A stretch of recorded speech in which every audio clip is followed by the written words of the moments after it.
I feel clearly that this season can be mine, so I will do everything I can to finalize that. The number 3 takes victory in race 1, an epic win. MX on 74, the burst into life here in Magdeburg. It's going to be a very interesting first turn. And Cairoli ran the outside, and he and Koganov both go down. Yeah, everything was going good, and then I had one big mistake. And... Oh, Ben Watson! Off the side of the bike, and Italy are going to be crowned world champions.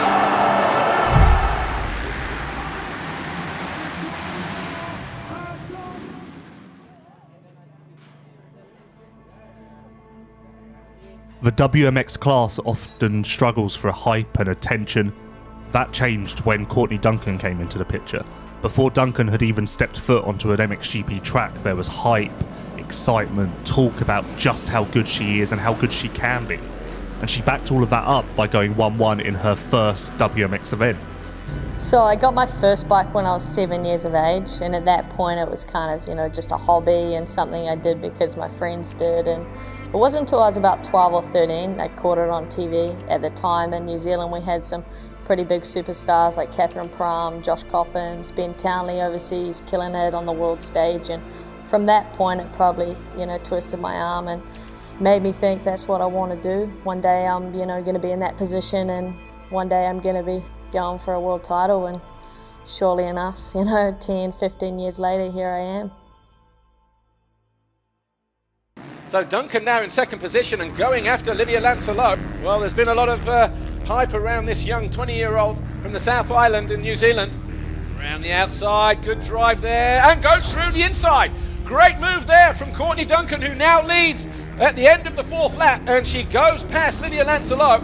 Will she be able to get her head down here now and take off at the front of the field? Final turn. Checkered flag about to be raised for the first time of the year, and Courtney Duncan picks up 25 points, wins Moto number 1 here in Qatar. Get ready to go racing for the second time here. WMX race 2, round 1 in Qatar. So Duncan leads the way here on the very first lap in WMX race 2. 151, the JCR Yamaha rider from New Zealand, makes it a perfect evening here in Qatar. She double moto wins here at the opening round, and that is a big win for her. Oh, it's bittersweet right now. I'm over the moon. It's been a tough week, and coming in you don't know what to expect. It's the first time I've ever been to a GP, let alone race one, so just stoked to be able to be here, and I couldn't have done it without obviously my family. My dad's here, well, stepdad's here, and he's been unbelievable this week. Everyone over home's been just behind me so much. Obviously my team. I raced Courtney when she was on I first saw her ride when she was on a 65, and she lined up in a women's race in Christchurch in New Zealand. And at that time I was leading all of the championships and winning everything. So yeah, she wasn't competitive because she was on a 65. I think I was on a 125 or a 250F. But I do remember watching her ride and thinking, she's something special. Actually, her last name obviously Courtney Duncan, and she used to have short little hair and looked like a little boy, and we used to think, is it Courtney Duncan or Duncan Courtney? So that was like the inside joke. And but yeah, she's actually, now the way she rides in Europe is probably at 80% or 70% of her ability, because she just wants to finish races now after losing all those championships due to just bad luck, like she's had a photographer walk in front of her. And we've got Duncan, our race leader, is down, and she's taken a hit, trying to sort her visor out on her helmet. Yeah, the girls cut the track one year, and it's been a disaster. And then she was made to race an MX2 race in France and broke her foot without even crashing, so she's lost a lot of titles through bad luck. And now she kind of just does everything she can to stay on the bike and win the titles rather than go all out there. But when she rides at 100% without worrying about anything else or looking at the bigger picture, she's, I think, even 5, 6, 7 seconds a lap faster. She rides that much toned back now. So when she sets the fastest lap time in time practice in the women's class this year, we know she can do that lap every single lap. That's not one fast lap, that's her pace. When Courtney Duncan finally won a WMX championship in 2019, it wasn't a case of being excited and surprised. It was more of a case of being like, finally. Because everyone in the paddock knew that Duncan was deserving of a WMX title. Misfortune just kept standing in her way. And she is the 2019 FIM Motocross World Champion. And finally, she's done it. And I'm lost for words, just, it's indescribable. I come out and I won my first race, and man, I expected big things out of myself and everyone around me also, and I just had to take my time and learn from all these mistakes and failures, and when we felt like quitting, we kept going, and here we are, world champion. So when she finally got it done in 2019, it was more of a sigh of relief for everyone there that finally this impressive, amazing rider has got the job done. Duncan is similar to Jeffrey Hurlings in a lot of ways, where when she is healthy, when she is at her best, few people in the world think she can be beaten to a championship, and we've seen that now in 2019, 2020. Here is Duncan, the number 1 DRT Kawasaki. Third is enough to be crowned world champion for a second time. This one's for everyone, you know, you just can't do this alone, so thank you. Woohoo! Yeah, I don't know whether it's WMX or anything, but any world champion on a team is a plus if you market it right. You know, there's an audience for everything, and you know, for any product to be able to say, you know, they have a women's world champion is sort of demographically correct at the moment. I think it was so tough because in 2016, my first pro race, I'd already set the bar so high for myself, coming out winning on debut, and you know, you think to yourself at the time, oh, this is going to be, you know, a little bit of a walk in the park, but you're just so naive and you're so young and you have so much to learn, and I made mistakes along the way, and I'm going to be honest and put my hand up and say a lot of them were my own fault. Just made stupid mistakes at costly times, and in the end they cost me race wins and cost me points, and ultimately that cost me championships. So I think I just had a lot of growing up to do, but it definitely tested me a lot. It tested the resilience, and there was times when I lay in bed, especially after losing that first World Cup with the injury, and thinking, do I want to do this? Do I want to keep going? But looking back at it, yeah, I'm definitely glad I did, and it's just something that you have to persevere with the time and learn from the lessons, and I can say it all paid off.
Check out those lines in the sighting lap, okay?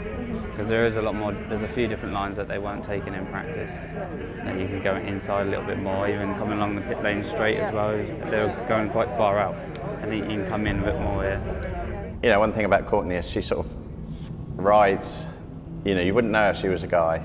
You know, she's sort of, you know, her corner speed and the way she sort of floats around the track is sort of pretty amazing. I'd say she has, you know, more corner speed than quite a lot of riders. But here we are, temperatures 16 degrees, barely a cloud in the sky over the Dolomite Mountains here. It is the most picturesque racetrack that we have in Europe, possibly. Not having, you know, your friends and family and comfort there can be tough sometimes, especially after a bad day, especially after a bad performance. But then again, like, when I pack my bags and say goodbye to my family, you know, there's a huge purpose behind that. You know, you're flying 24 hours on the airplane to the other side of the world on your own, and I'm not just doing that to fill the gates. Like I say, I'm doing that because the purpose is to be a world champion, and I think it definitely drives me that extra bit further. You ready? No panic. No panic. Don't matter if you get a bad start, nothing, just keep it. Look what happened last week. You get a bad start and you come through to first, so. And the riders just making their way into position. Going far. You want to push or you good? Good luck. Pretty much a full lineup here today. WMX. Race 1 is underway. And that was Giorgia Montini. Oh, Fontanesi upside down on the top of the hill. Has that pretty much decided the championship, because Fontanesi did not look too impressed with that move and was looking a little bit slow to get back to the bike there. So if it stays like this, Duncan will be crowned world champion for the 3rd time. Courtney Duncan, though, is world champion for the 3rd time.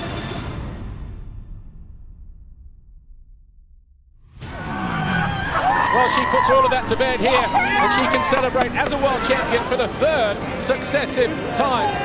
What a feeling, man, to do it 3 times in a row, you know, with the same team, the same brand it's amazing. Words don't describe it.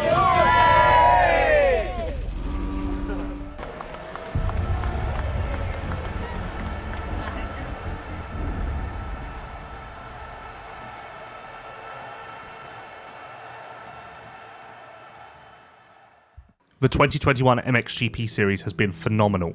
The best ever, you could say. It could have been even better though. We were missing a star in Jeremy Sewer. He was on track, sure, but he dealt with so many obstacles throughout the season, mainly illnesses, sickness, that just stopped him from reaching his highest level until the very end. Imagine if he had been healthy the whole time. We could have had another rider in this phenomenal 5-way title fight.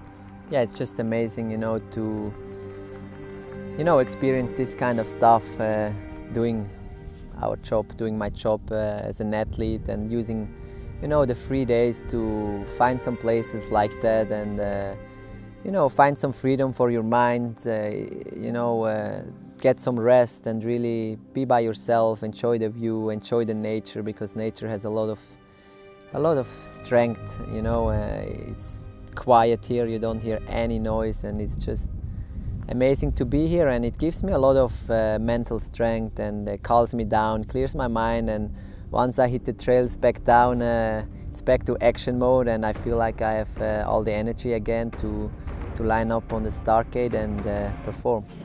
It's a chilly day here in Trentino for this 16th round. Jeremy Sewer as relaxed as ever. He's there in 6th place in the championship, 13 behind Tony Calderoni now.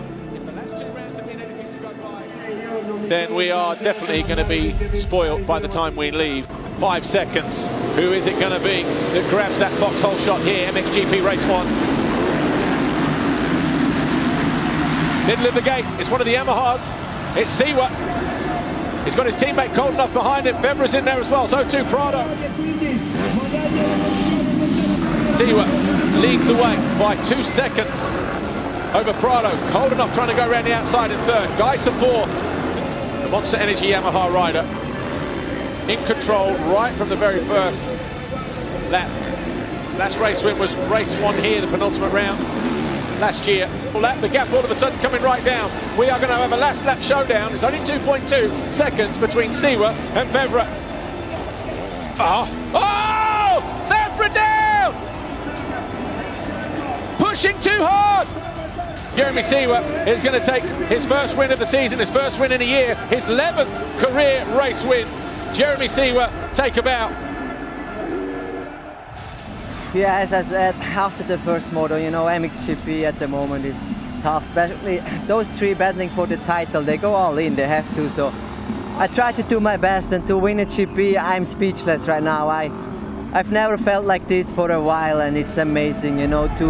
I won a GP last year, but it wasn't the same. Now I crossed the finish line and I knew this one is mine, and it's incredible. A big thanks to all around me, especially like my mechanic. He's working day and night for me, and he brought me back where I am now, and now this is amazing. Thanks all of you.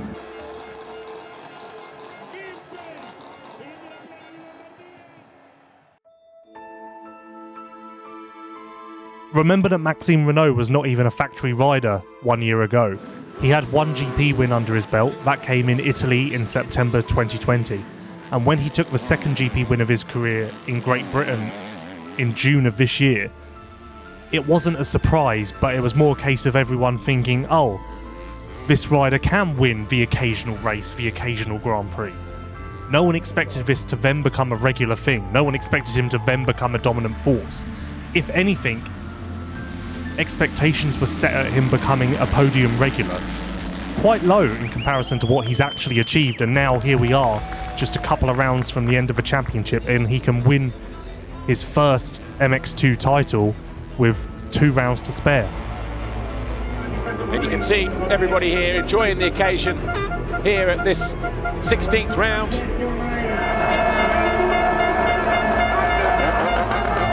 Well, as the atmosphere continues to build, let's take a look at the top 5 in the championship as we head into MX2 Race 2.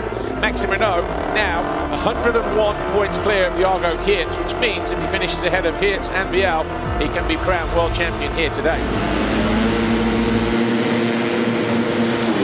MX2 Race 2, all eyes towards the right-hand side, centre of the gate, and once again, Tom Vial in there, Renault to the outside. He's at the inside of his teammate, Beneston, and Jago Geerts in there as well. And the lead has changed hands. Renault leads on lap 5. It's been a tough journey for him to overcome the injuries, the adversity, to turn it around, to continue to work hard. He can't believe it. And Maxime Renault will round out the final turn. He has realised his lifelong ambition. He is crowned MX2 World Champion. And he does it with the win. He does it with the Grand Prix victory.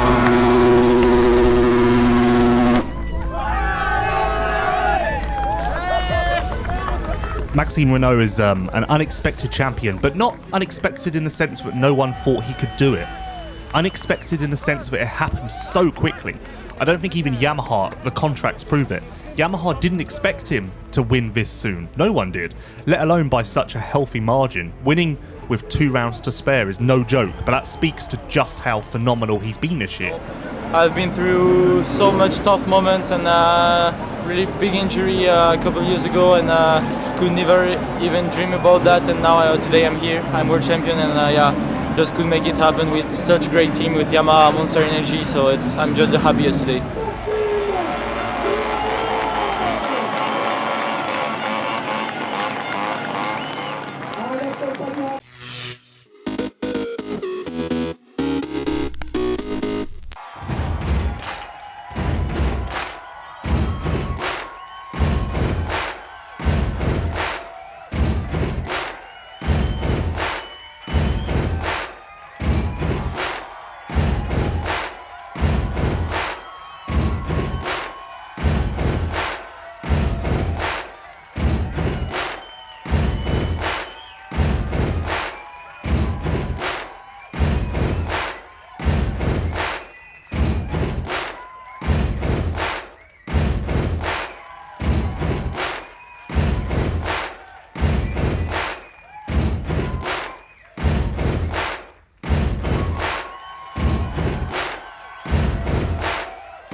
Welcome back to Italy for the final round of the FIM Motocross World Championship. It's round 18. It's taken a while to get here, obviously, for obvious reasons, but we are here in Mantova for the MXGP of Città di Mantova. It's hard to believe that the MXGP class is coming down to the final round. It's so rare for a championship fight to actually come down to the final round or moto, let alone it be this close. We've got 3 riders who can win this thing quite easily.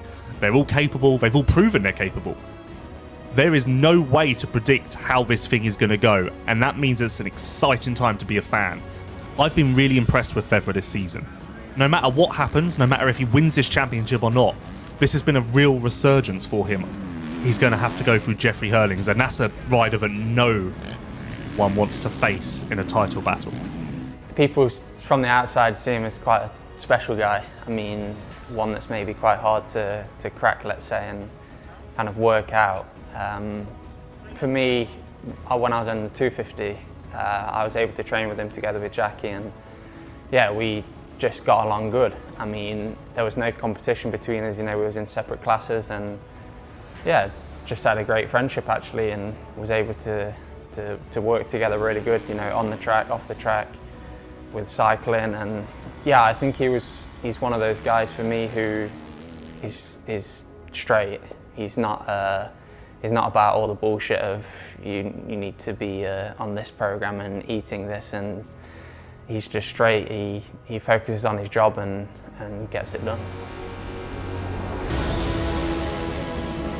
I came there and I knew this guy became world champion, so he's good at something, you know. So I tried to watch him and see what he does, and he did do his thing. This is what I learned. Like, didn't matter what happened, who was there, what influenced him, negative things. He just followed his path, and he didn't turn left or right for anybody. He just hold his line, and I think that's what is making him good. And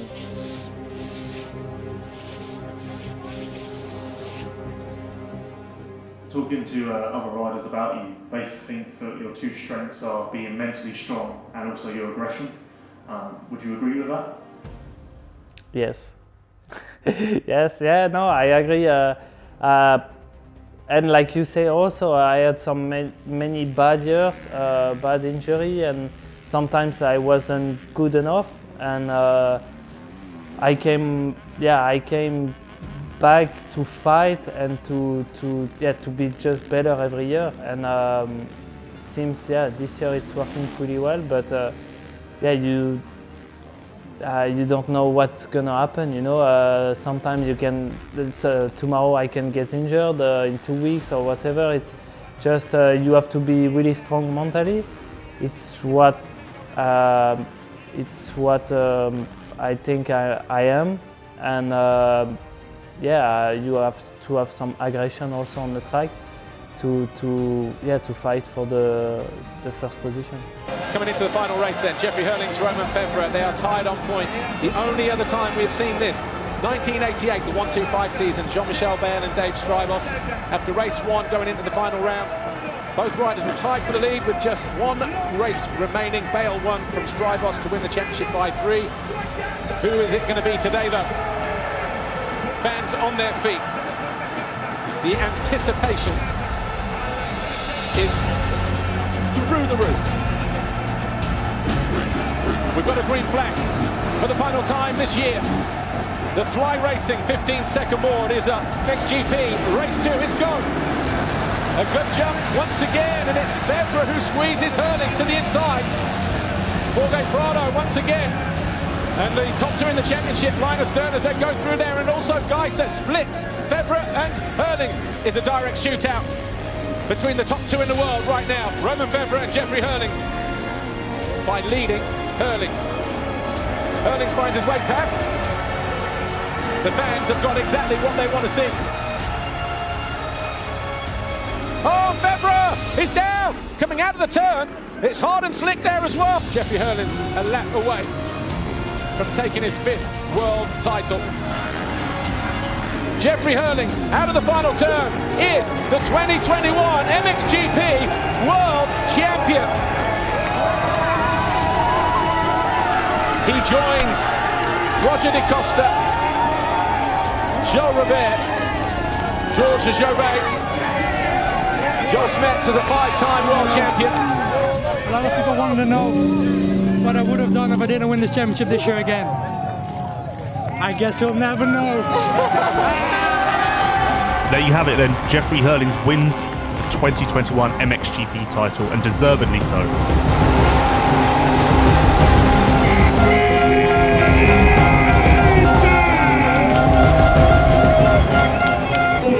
Yeah, I feel mad to myself for sure, but that's racing. It's the hard way to lose, but it's like this. Yeah, I gave my all, and yeah, at the moment it's really tough, but yeah, I will go through and then battle next year. Okay, thanks very much. The 2021 MXGP series is going to be remembered for a very long time. 2022 could be even better though. Jeffrey Hurlings is going to be back to defend his crown. Roman Febvre is going to come out with a vengeance. Tim Geiser is going to want to reclaim the crown that he's lost, and that's not even mentioning Jorge Prado, Jeremy Sewer, and Maxime Renault. The MX2 World Champion is ditching his YZ250 FM and stepping up into the MXGP class for the first time with Monster Energy Yamaha Factory MXGP.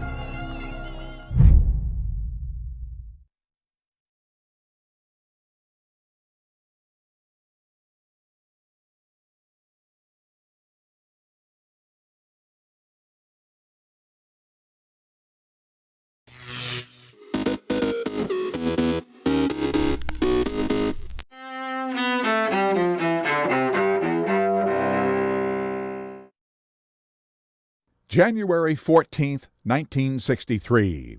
George Wallace is sworn in as Alabama's new governor and vows segregation now, segregation tomorrow, segregation forever. Months later, Wallace stands in the schoolhouse door at the University of Alabama, trying to block black students from enrolling there. I deem it to be my solemn obligation and duty to stand before you, representing the rights and sovereignty of this state and its people. 1784. The United States ratifies a peace treaty with Britain, formally ending the American Revolution. 1943, during World War II, President Franklin D. Roosevelt and British Prime Minister Winston Churchill meet in Casablanca, Morocco. The Allied leaders pledge to continue the war until the unconditional surrender of the Axis powers. 1954. Baseball great Joe DiMaggio and actress Marilyn Monroe get married in San Francisco. Their marriage lasts less than a year. And 1952.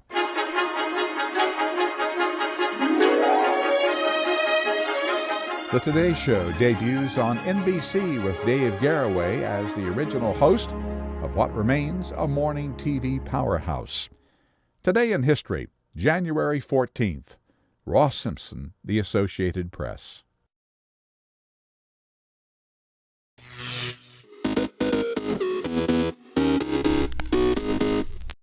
We never give up. We take control. To the world titles. To the world's first. The world's best. UFC Strawweight Champion. Ready? Come with us. We're just getting started. It's going to be so much fun, I promise you.